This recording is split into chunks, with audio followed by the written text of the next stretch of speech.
தமிழ்நாடு உள்ளிட்ட இந்தியாவின் பல்வேறு மாநிலங்கள் மாணவிகள் பெண்களின் நலன் சார்ந்து பல்வேறு நலத்திட்டங்களை செயல்படுத்தி வருகின்றன.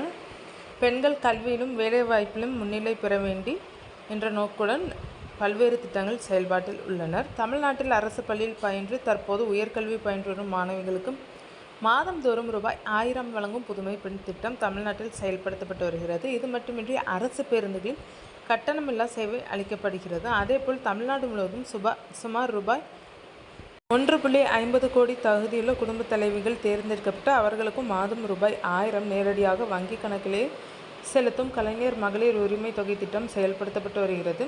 இதேபோல் ராஜஸ்தான் மாநில அரசும் மாணவிகள் மற்றும் பெண்களின் நலன் கருதி சிறப்பான திட்டம் ஒன்றை செயல்படுத்தி வருகிறது. காலிபாய் ஃபீல் மேதாவி சத்ரா ஸ்கூட்டி திட்டம் என்பது திறமையான பெண்களுக்கு உதவியளித்து அவர்களின் உயர்கல்விக்கு உதவிடும் வகையில் அமைந்துள்ளது. அதாவது 12ஆம் வகுப்பில் அதிக மதிப்பெண் எடுக்கும் மாணவிகளுக்கு மாநில அரசு சார்பில் ஸ்கூட்டி இலவசமாக வழங்கப்படும்.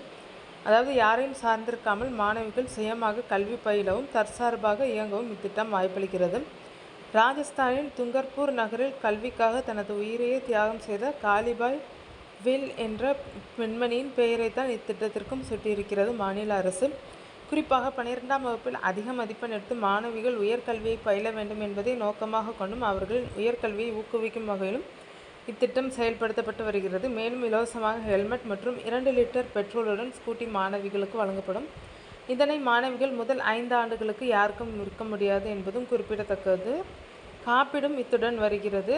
காலிபாய் ஃபீல் மேதாவி சத்ரா ஸ்கூட்டி திட்டத்தில் விண்ணப்பிக்க அவர்கள் ராஜஸ்தானில் 12ஆம் வகுப்பு வரை முழுமையாக படித்திருக்க வேண்டும். ராஜஸ்தான் மாநில பாடத்திட்டத்தில் படித்திருந்தால் 12ஆம் வகுப்பில் குறைந்தபட்சம் 65% மதிப்பெண்கள் எடுத்தால் அந்த மாணவிகள் இத்திட்டத்தில் விண்ணப்பிக்கலாம். CBSE பாடத்திட்டத்தில் படித்திருந்தால் 12ஆம் வகுப்பில் மாணவிகள் 75% மதிப்பெண்கள் பெற்றிருக்க வேண்டும். மேலும் 12ஆம் வகுப்பு முடித்து கல்லூரியில் இணைந்திருக்க வேண்டும். மேலும் பெற்றோரின் ஆண்டு வருவாய் ரூபாய் 2.5 லட்சத்தை மிகாமல் இருக்க வேண்டும். இந்த தகுதிகள் உடைய மாணவிகள் இந்த திட்டத்திற்கு விண்ணப்பித்து ஸ்கூட்டியை பெறலாம்.